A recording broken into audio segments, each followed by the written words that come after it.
안녕하세요. 안산 MB1의 김은상 원장입니다. 이번 시간에는 여러분들이 많이 궁금해하시는 모발 이식에 대해서 자세히 알아보도록 하겠습니다.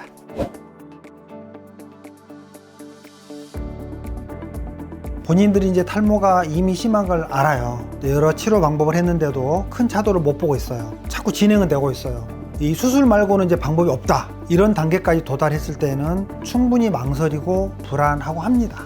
역시 첫 번째 이제 금전적인 문제죠. 돈이죠. 혹시나 이제 너무 비싸지 않을까. 근데 요즘에 합리적으로 많이 내렸습니다. 그리고 모발 이식하는 병원들이 굉장히 많아지면서 큰 부담이 되진 않습니다. 두 번째, 오히려 병원을 잘 가려야 한다는 게 이제 숙제입니다. 경험이 많은 곳인지, 또 케이스가 많은 곳인지, 또 신뢰가 가는지 말이죠.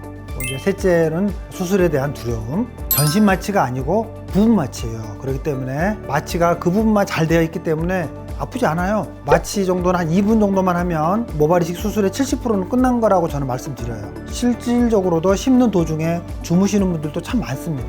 그리고 뒤에 흉터가 많이 남을까 걱정하시는데 요즘에는 또 시술들이 좋아져서 흉터 찾기도 좀 힘들어요. 마지막으로 시간이 없다?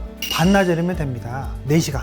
그래서 일상생활에도 큰 지장도 없으면서 일부러 일주일씩 휴가를 내야 돼, 이럴 필요도 없습니다. 한 하루 이틀만 조금 조심하면 된다, 이렇게 말씀드릴 수가 있겠습니다.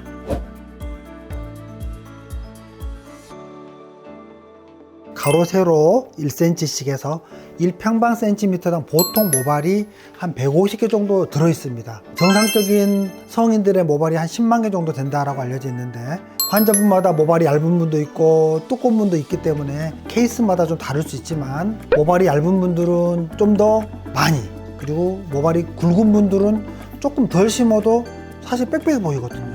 또 뿌리가 또 틀려요. 뿌리에서 나오는 모발이 하나에서 3개짜리까지 다 다양합니다. 그래서 1000번을 찔렸다고 해서 1000개를 심은 게 아니에요. 모발 2개짜리가 나왔다 그러면 1000번을 심으면 2000개를 심은 거잖아요.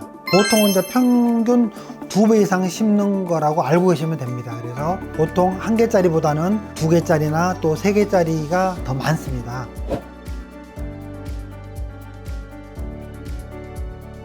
헤어라인은 이제 얇은 1개짜리 모발을 보통 깔아주는 게 좋아요. 왜냐면 얇은 모발들이 좀 자연스럽거든요. 그 뒷부분부터는 이제 2개, 3개짜리 좀 두꺼운 모발을 심는 게 좀 더 이제 예쁘고 자연스럽습니다. 실제 모발도 또 그렇게 생겼고요. M자 같은 경우는 이제 평균 한 2000모에서 한 3500모까지 심습니다. M자의 양쪽에 패인 부분이 한 1000모 정도 됩니다. 양쪽이니까 한 2000모 정도 되겠죠, 평균적으로. 하지만 이렇게 평균 빠진 부분만 심게 되면은 굉장히 좀 어색할 수가 있어요. 그래서 일반적으로 M자형 탈모 같은 경우에 양쪽 이렇게 비어있는 공간만 심는 게 아니라 위에 라인들, 진행되고 있는 라인들을 따라서 쭉 테두리를 심어줘야 되는 게 맞습니다. 라인을 연결한 테두리가 한 1000모 정도 나오거든요, 평균적으로. 그래서 심어야 될 비어있는 것이 2000모라면 한 3000모 정도 심는다, 이렇게 생각하시면 되겠고, 정수는 옷자형 탈모라고 그러죠. 여기는 이제 기본이 한 3000모 정도 돼요. 그래서 한 5000모 정도까지 심을 수가 있어요. 의외로 생각하신 것보다는 좀 더 많은 모발이 필요하다. 제가 심고 나면 그래도 결과를 보면 늘 좀 부족한 경우들이 많다. 가급적이면 한번 심을 때 여유 있게 심는 걸 권장드리고요. 근데 어떤 환자분들이 이 정도로 좀 만족한다라고 생각하시는 분도 계시지만, 의사 입장에서 봤을 때는 좀 아쉽다, 이런 경우들도 많고요. 그래서 수요와 공급의 법칙에서 봤을 때 부족한 부분은 어쩔 수 없는 경우들이 대부분입니다.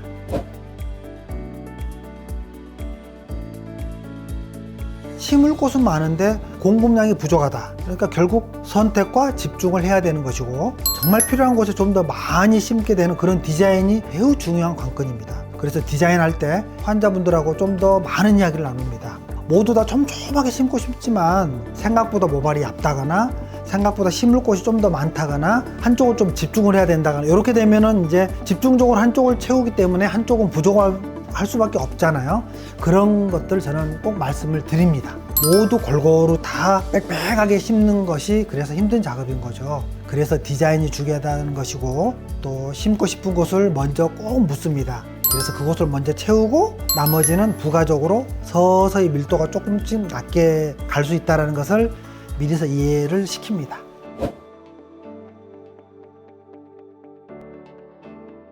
이 떼어낸 모발의 보관이 굉장히 중요할 수가 있죠. 이식할 모낭이 잘 마르지 않도록 관리하고 촉촉하게 젖어 있어야 됩니다. 그래서 촉촉한 셀라인에 꼭 담그는 작업들이 굉장히 중요합니다. 모발이 이제 실온에 너무 뜨겁게 있어도 생착률에 영향이 갈 수가 있어요. 얼음판을 이렇게 깔고 하는 경우도 꽤 있습니다. 때로는 이제 저는 성장인자 용액을 이렇게 같이 섞어가지고 거기에 이게 담궈 놓기도 하는데 성장인자 이렇게 담궈져 있는 모낭이 훨씬 또 생착에 좀 도움이 될 수도 있는 것 같아요. 그리고 탈모 범위에 맞춰서 적정량을 이식을 해야 됩니다. 너무 무리하게 많이 이식하는 것도 좋지 않고요. 면적이 넓으면 또 나중에 나눠서 또 진행을 2번에 걸쳐서 나눠서 심는 게 맞습니다. 그리고 너무 촘촘하게 심게 되면 뿌리끼리 부딪혀서 죽을 수도 있어요. 또 너무 듬성듬성 심으면 별로 심은 태가 별로 안 나요. 농부가 씨앗을 뿌린다거나 또는 나무 묘목을 심을 때 그런 심정과 같지 않을까 저는 그런 생각을 해봅니다. 요게 이제 생착이 될 때까지 심한 자극이 가면 안 되겠죠. 그래서 이 모낭에 대한 치료가 병행이 되는 게 좋다라는 겁니다. 뿌리가 굉장히 약한 상황인데 빡빡 머리를 막 문질러서 감거나 뽑혀버리거나 이러면 그 자리는 안 날 수가 있잖아요. 이식 후에는 또 평소에 탈모약을 또 안 드셨던 분들도 저는 한 1년 정도는 꼭 권해드려요. 왜냐하면 이 복용한 약물이 그 심은 모발의 생착률도 높여주고 또 덜 빠진 곳들이 진행하는 것들도 막아주는 역할을 하는 것 같아요. 그래서 저는 약물 치료를 꼭 같이 하시도록 권해드립니다.